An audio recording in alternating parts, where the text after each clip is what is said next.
How to hide your profile on Facebook. If you want to hide your profile on Facebook, follow these steps. Firstly, open Facebook on your device and make sure that you are logged in to your account. In Facebook, go to the menu section by tapping on the menu option from the bottom panel.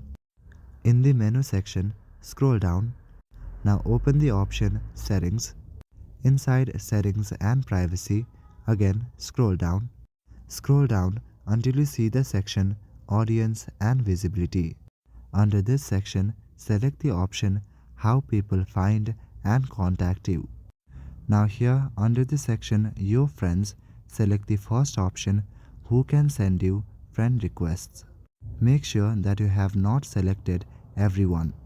Again, go back and select the option Who Can See Your Friends List. Select the last option Only Me.